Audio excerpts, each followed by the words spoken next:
ચાલો ગુણોત્તર અને પ્રમાણનો એક ખૂબ સરસ દાખલો લઈએ જે વારંવાર એ રીતના એક્ઝામમાં પૂછાતા હોય છે. કોન્સ્ટેબલ હોય, પીએસ હોય, ગમે તે એક્ઝામમાં પૂછાતા હોય. તો ચાલો આપણે રકમ જોઈએ. એક બેગમાં 206 રૂપિયા કિંમતના 50, 25 અને 10 પૈસાના કેટલાક સિક્કા છે? તેનું ગુણોત્તર પ્રમાણ આપે છે 5, 9 અને 4 પ્રમાણમાં છે. તો 25 પૈસાના કેટલા સિક્કા હશે? આવું કંઈક પૂછ્યું છે. હવે જો અહીંયા શું છે, આપણે 25 પૈસામાં કેટલા આવશે? 9, 50 માં 5 અને 10 પૈસામાં 4 છે એનો ગુણોત્તર પ્રમાણ. તો આપણે 9 ના ગુણાંકમાં નીચે જવાબ હશે. પહેલા આપણે જવાબ ઉપરથી કરીએ શાંતિથી, બરાબર? તો 9 ના ગુણાંકમાં 9 ચોક 36, આ એક જ છે, બાકી બીજા એક કઈ નથી. જોઈ લો, જવાબ આવી ગયો. આવી નજર કરવાની, બે જવાબ હોય, ત્રણેય હોય, પણ અહીંયા આપણું કિસ્મત એટલું સારું છે કે એક જ આપ્યું છે, બરાબર?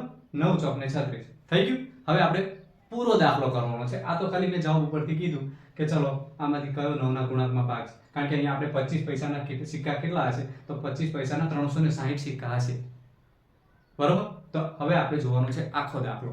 ચલો જોઈએ. શું ગુણોત્તર પ્રમાણ આપ્યું છે? 5, 9 અને 4.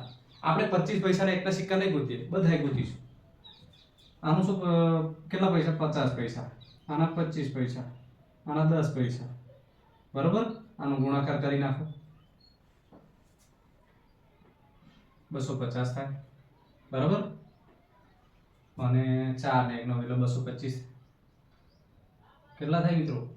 25 નો 12 કરો જોઈ, 225. અહીંયા 40 થશે,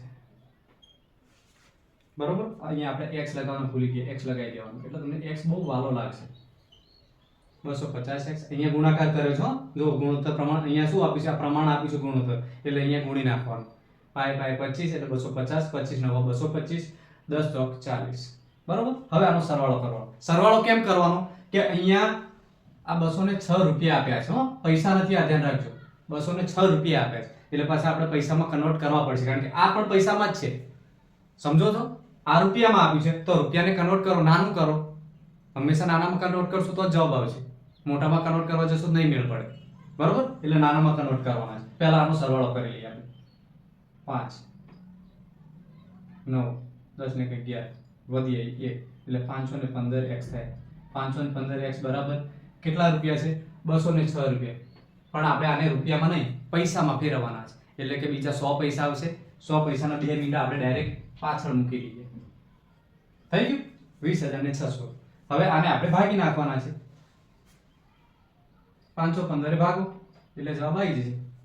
જોજો, 5 ચોક 20 ઉડી ગયા, 15 ચોક 60 ઉડી ગયા. હવે શું રહ્યું? શૂન્ય. તમને એવું લાગતું છે બહુ અઘરું છે? અઘરું નથી, ડાયરેક્ટ જ ભાગી નાખવાનું. જો ફરીથી કરીએ. આ 515x છે, બરોબર? પણ 206 રૂપિયા સામે આપ્યા છે. આ રૂપિયા છે. હવે આને આપણે કન્વર્ટ કરવાના છે પૈસામાં. પૈસામાં કન્વર્ટ કરો તો નીચે આવી રીતે આવે, બરોબર? પણ આવી રીતે આ બધું કરવાની જરૂર નથી. આપણે ડાયરેક્ટ જ અહીંયા મૂકી દો 2 મીંડા. અહીંયા જે 100 ના 2 આવે છે ડાયરેક્ટ મૂકી દો પાછળ. હવે આને ભાગી નાખો. જો 5 ચોક